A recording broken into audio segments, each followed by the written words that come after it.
Hi guys! Welcome to my YouTube vlog. For today's vlog, simple lang. Magluluto tayo ng picadillo. So ano pang hinihintay natin? Let's go!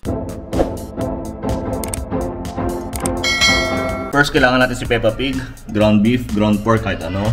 Patatas, shredded na, garlic, onion, bell pepper, tomato sauce, asukal for the taste, carrots, at mamasita for the special sauce. So let's try it na. So in a hot pan, kailangan natin ng konting mantika, mamantikaan lang yan. Tapos bawang, sibuyas, tapos mamaya bell pepper, tapos mga ingredients samahin natin. So let's find out, okay? Kapag mainit na yung pan, ilagay natin ng bawang.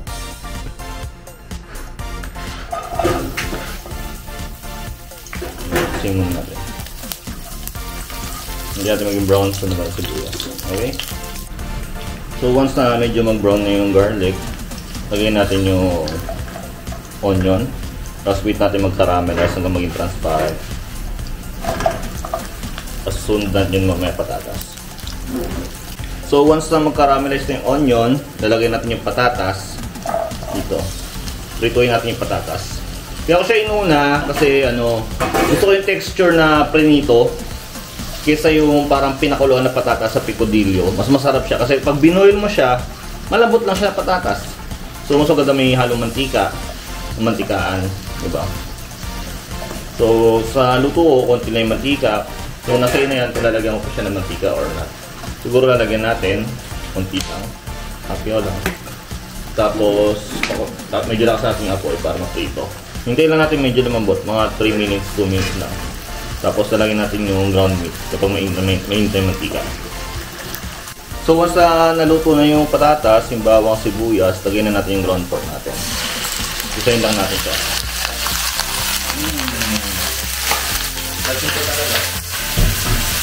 Talsikan talaga yan. So dapat mahina lang apoy mo. Tapos gisayin mo lang hanggang maging brown. Okay? Gisayin mo na natin ito hanggang magkaroon na siya ng kulay. So once may kulay na siya, lagyan mo siya ng tomato sauce. And then you'll add salt, pepper for the taste. At talagyan mo asukal na ayan. Ayan. So kung kulang to, mag-additional tayo. Mamaya yung salt and pepper, pakulayan muna natin. Ibusin natin yung isa. Pero feeling ko kulang to, so kailangan pa natin ng isa pa. Diba? Ayan. So mamaya yung asukal. For the taste lang naman. Kasaluin lang. Gently hanggang magkatas-katas siya.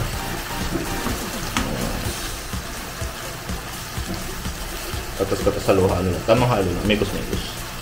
So once na mag-boil siya, naglagay ka na ng asukal, paminta, tsaka you'll add 1 cup of water. Ang padami lang. Tapos carrots. Sayang siyang kumulo. Let it boil. Sayang siyang kumulo. Yung simmer yan hanggang pagkawala niya, sakto malambot ng carrots niya. So once na mag-subside na yung tubig na nilagay natin, ilalagay natin yung bell pepper. Around 5 to 3 minutes. 3 to 5 minutes, okay na yan. Then let's mix it. Mix lang. Nalagay na yung mga ibang seasoning dyan, yung asukal, mga pagbalasa. Hindi ko na na-video, pero nandyan na yan. Konting halo lang yan. Kasi nga, malambot naman yung lahat yan. Bell pepper, dapat half cook lang yan. And there you have it. Serve with hot rice and ready to go.